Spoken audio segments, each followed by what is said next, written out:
Era julio de 1996. El calor era sofocante en la ciudad, así que decidí hacer un viaje solo al lago Cranston, un lugar que solía visitar con mi padre cuando era niño. Era conocido por su excelente pesca y por cierta atmósfera misteriosa. Recuerdo a mi padre contando historias sobre luces extrañas en el bosque y voces susurrantes en la noche. Cosas que, como adulto, obviamente descartaba como leyendas locales. Llegué al lago a media tarde, con el sol brillando fuerte en el cielo azul.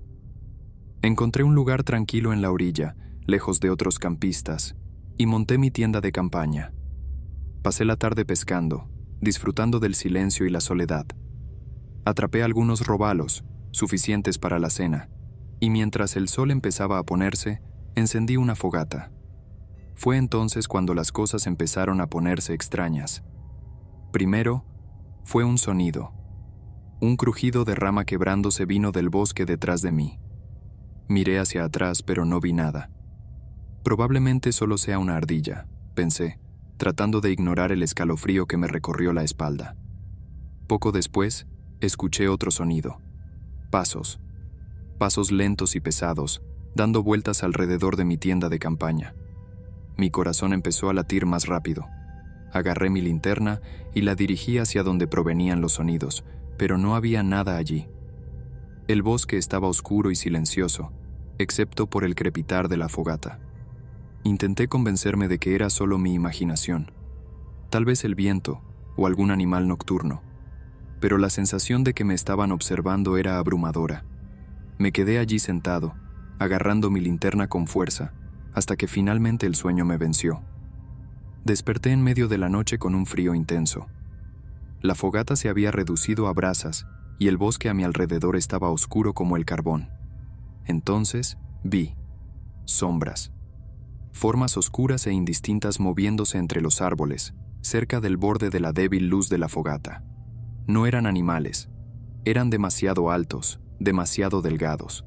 Se movían con una fluidez antinatural, deslizándose entre los árboles como humo. El terror me paralizó. Quería gritar, pero mi voz parecía estar atrapada en mi garganta. Las figuras se acercaron, sus movimientos volviéndose más audaces. Empezaron a rodear mi tienda de campaña, sus susurros fantasmagóricos flotando en el aire nocturno. Fue entonces cuando supe que no era mi imaginación. Estaba lidiando con algo sobrenatural, algo maligno. En un momento de puro pánico, agarré mi linterna y la dirigí hacia las figuras. Por un breve segundo, la luz las iluminó, revelando rostros esqueléticos y ojos vacíos que brillaban con una luz enfermiza. Gritaron horriblemente, un sonido que parecía desgarrar la misma noche, y se lanzaron hacia la oscuridad. No podía respirar. Mi cuerpo temblaba incontrolablemente. Agarré mis cosas, las arrojé dentro de la tienda de campaña y corrí hacia mi auto. No miré atrás. No paré hasta llegar a casa, con el sol saliendo en el horizonte. Nunca volví al lago Cranston. El recuerdo de esa noche aún me persigue. Sé que vi algo en ese lugar, algo que no era de este mundo. Y hasta el día de hoy, cuando cierro los ojos, aún puedo ver esos rostros esqueléticos y escuchar esos susurros fantasmagóricos en la oscuridad. La experiencia en el lago Cranston me marcó profundamente. Los días que siguieron fueron un borrón de ansiedad y miedo. Apenas podía dormir, atormentado por pesadillas con las figuras sombrías y sus ojos vacíos. Sentía una presencia constante a mi alrededor, una sensación de que estaba siendo observado, incluso en plena luz del día. Decidí investigar sobre el lago Cranston, esperando encontrar alguna explicación lógica para lo que había experimentado. Descubrí que el lugar tenía una larga historia de eventos extraños e inexplicables. Había informes de desapariciones, suicidios y avistamientos de luces y figuras misteriosas que databan de siglos atrás. Algunos lugareños creían que el lago estaba embrujado por los espíritus de los nativos americanos que habían sido masacrados en la región. Con cada nueva revelación, mi ansiedad crecía. Sentía que había despertado algo maligno esa noche, algo que ahora me perseguía. Empecé a escuchar los susurros nuevamente, no solo por la noche, sino también durante el día. Eran susurros bajos e indistintos, pero siempre presentes, como un zumbido constante en el fondo de mi mente. Las cosas empeoraron cuando empecé a ver las figuras sombrías en todas partes. Aparecían en el rabillo del ojo, en las sombras de mi apartamento, en los reflejos de las ventanas. Eran vislumbres breves, pero suficientes para llenarme de pánico. Estaba perdiendo el control de mi propia cordura. Mis amigos y familiares estaban preocupados. Estaba delgado, pálido y exhausto. Sabía que necesitaba ayuda, pero tenía miedo de contar la verdad. ¿Quién creería la historia de un hombre adulto que estaba siendo perseguido por fantasmas? Finalmente, en un estado de desesperación, busqué a un experto en fenómenos paranormales. Escuchó mi historia con atención y, para mi sorpresa, no me juzgó. Me explicó que podría haber abierto un portal a otro mundo, un mundo habitado por entidades malignas. Me enseñó técnicas para protegerme, como la meditación y la visualización.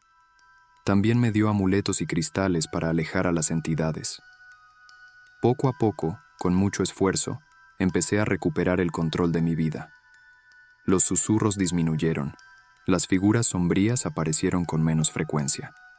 Aún sentía miedo, pero era un miedo que podía controlar. Nunca más volví a acampar solo. Y evito lugares con historias de fantasmas. Aprendí de la peor manera que hay cosas en este mundo que no podemos entender, fuerzas oscuras que acechan en los rincones sombríos, y que a veces es mejor dejarlo desconocido.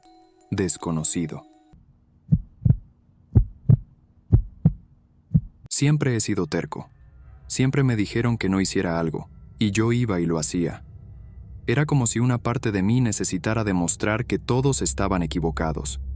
Entonces, cuando colocaron carteles por todo el Río Rojo en 2004, diciendo que nadie debería nadar o pescar debido a la contaminación, supe que tendría que ir a pescar allí. Siempre me encantó pescar en el Río Rojo. Solía ir allí con mi padre cuando era niño, y atrapábamos bagres enormes. Era uno de mis lugares favoritos en el mundo. Sabía que el río estaba contaminado, pero no pensaba que fuera tan malo. Quiero decir, aún había peces en él, ¿verdad? Entonces, en una cálida noche de julio, cogí mi equipo de pesca y fui al río. Estaba oscuro y estaba solo. Era un poco escalofriante, pero estaba emocionado por pescar. Lancé mi línea y esperé. No pasó mucho tiempo antes de que tuviera una picada. Tiré y era un pez pequeño, nada que no hubiera visto antes. Era delgado y tenía un color extraño, medio verdoso grisáceo. No pensé mucho en ello y lo volví a lanzar. Unos minutos después, tuve otra picada. Este era más grande, pero aún más extraño. Tenía grandes ojos saltones y una boca llena de dientes afilados. Parecía estar enfermo, con heridas y bultos por todo el cuerpo. También solté ese, empezando a sentir un escalofrío por la espalda. Cada pez que sacaba era peor que el anterior. Algunos tenían enormes tumores, otros les faltaban aletas o tenían ojos deformados. Empecé a sentirme mareado, pero no podía dejar de pescar. Era como si algo me estuviera atrayendo, obligándome a seguir. Entonces, atrapé uno. Era pesado, realmente pesado. Luché por sacarlo, mis brazos doliendo. Cuando finalmente llegó a la superficie, me quedé sin aliento. Era enorme, más grande que cualquier pez que hubiera visto antes. Debería tener más de 1,80 m de largo, y era horrible. Su piel estaba cubierta de heridas abiertas, y tenía varios ojos mirando en direcciones diferentes. Su boca estaba llena de filas de dientes afilados como cuchillas. Estaba paralizado de miedo, incapaz de moverme. El pez se retorcía en el anzuelo, sus múltiples ojos clavándose en mí. Entonces, emitió un sonido, una especie de gemido bajo y gutural que parecía vibrar en mis huesos. En ese momento, supe que tenía que salir de allí. Dejé caer mi caña y corrí, el horrible sonido de ese pez resonando en mis oídos. No me detuve hasta llegar a casa, cerrando con llave la puerta y cayendo al suelo, temblando. No pude dormir esa noche. Miraba el techo, reviviendo la experiencia una y otra vez en mi mente. Empecé a sentir un picor extraño por todo el cuerpo. Cuando miré mis manos, Me di cuenta de que estaban cubiertas por una erupción roja y escamosa. Al día siguiente, el picor empeoró. La erupción se estaba extendiendo y mi piel empezó a ponerse verdosa grisácea, como la de los peces. Empecé a tener fiebre y alucinaciones. Veía peces deformes por todas partes, sus múltiples ojos mirándome fijamente. Sabía que algo estaba terriblemente mal conmigo. El agua del río, esos peces, habían hecho algo conmigo. Me estaba transformando, convirtiéndome en algo monstruoso. Llamé a un médico, pero cuando llegó ya había ido demasiado lejos. Mi piel casi estaba completamente verde y había crecido escamas. Mis dientes se habían vuelto afilados y puntiagudos, y sentía una necesidad incontrolable de estar en el agua. El médico trató de detenerme, pero yo era demasiado fuerte. Lo empujé y corrí hacia la puerta, directo al río Rojo. Me lancé al agua, y fue como volver a casa. La contaminación, las toxinas, eran como una droga para mí ahora. Nadé más profundo, sintiendo mi cuerpo cambiar, adaptarse. Me estaba convirtiendo en uno con el río, con los peces deformes. No sé cuánto tiempo pasó. Perdí la noción del tiempo, de mi humanidad. Me convertí en solo otra criatura del río Rojo, un monstruo nacido de la contaminación y la negligencia. A veces, tarde en la noche, cuando la luna está llena y el agua está quieta, puedo jurar que veo a un hombre en la orilla del río, con una caña de pescar en la mano. Me recuerda a alguien que conocí hace mucho tiempo, pero no puedo recordar quién. Y luego me sumerjo de nuevo en las profundidades oscuras, el gemido bajo y gutural resonando en mi garganta, mientras busco mi próxima comida. El año era 2008. La sal ya marcaba mi piel más que arrugas, y el sol había blanqueado mis cabellos como las espumas de las olas que surfeaba desde chico. Pescar era más que un hobby, era mi vida. Desde el río que cruzaba mi pueblito hasta los mares más agitados, yo, Víctor Martín, había pescado de todo, pero nada me preparó para lo que encontraría en la fosa de las Marianas. Me uní a una expedición científica, esos tipos llenos de diplomas y teorías, para pescar en las profundidades de ese abismo. Equipamientos de última generación, anzuelos reforzados, todo diseñado para resistir la aplastante presión allá abajo. Fueron semanas navegando, llenas de expectativas y ansiedades. Después de todo, nadie sabía con certeza qué encontraríamos en esa oscuridad eterna. El primer descenso del anzuelo fue tenso. La línea bajaba, parecía no tener fin. Los científicos monitoreaban todo con los ojos pegados a las pantallas, murmurando números y teorías. De repente, un tirón. La línea se estiró, el barco se balanceó, y todos nos miramos con asombro. Algo enorme había mordido el anzuelo.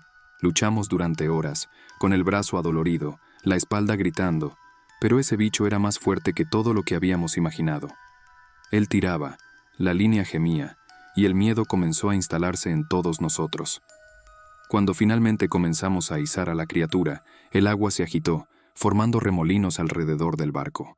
Una sombra gigantesca se formó debajo del agua, y un olor horrible, a podredumbre y muerte, invadió el aire. Lo que emergió de las profundidades era un horror indescriptible. Un pez colosal, con ojos vacíos y brillantes, dientes afilados como dagas, y una piel cubierta de escamas que parecían placas de metal oxidado. Pero lo peor era lo que traía consigo. Aferrado a su cuerpo como un parásito monstruoso, estaba una criatura aún más grande, con tentáculos gruesos y viscosos, ojos rojos como brasas, y una boca llena de dientes puntiagudos que se abrían y cerraban como una pesadilla. El caos se instaló. La criatura parásita se soltó del pez y atacó al barco, sus tentáculos aplastando y desgarrando todo lo que tocaban. Gritos de horror resonaron por el mar mientras la bestia marina ancestral, liberada de su prisión milenaria en el fondo de la fosa de las Marianas, se banquetaba con nuestras vidas. Corrí, tropecé, caí. Vi al Dr. Kim, el jefe de la expedición, ser tragado entero por la criatura. Escuché los huesos de la pobre Sara, la bióloga marina, ser triturados entre las mandíbulas de la bestia. El olor a sangre y vísceras se mezclaba con el olor podrido del monstruo, creando una atmósfera de muerte y desesperación. Al final, solo Marcos, el joven marinero, y yo logramos escapar en el bote salvavidas. Remamos con todas nuestras fuerzas, mirando hacia atrás con terror, mientras la criatura destruía el barco y devoraba los cuerpos de nuestros compañeros. Pasamos días en el mar, sin comida, sin agua, atormentados por lo que habíamos presenciado. El sol quemaba nuestra piel, la sal ardía en nuestras heridas, pero el verdadero tormento estaba en nuestras mentes. La imagen de esa criatura, el recuerdo de los gritos, el horror de la fosa de las Marianas, todo eso nos perseguía como un fantasma hambriento. Marcos no aguantó. Se volvió loco, hablando tonterías, riendo y llorando al mismo tiempo. En un momento de desesperación, se lanzó al mar, prefiriendo la muerte al tormento del recuerdo. Me quedé solo, a la deriva, con el sol quemando mi piel y la locura llamando a la puerta de mi mente. Fui rescatado por un barco mercante, casi muerto, delirando. Conté mi historia, pero nadie creyó. Me llamaron loco, mentiroso, borracho, pero sé lo que vi. Sé el horror que duerme en las profundidades del océano, la criatura ancestral que despertamos, la bestia marina que nos devoró. Y ahora, mientras escribo estas palabras, sé que aún está ahí fuera, esperando, y un día volverá. Y la próxima vez, tal vez no haya nadie para contar la historia.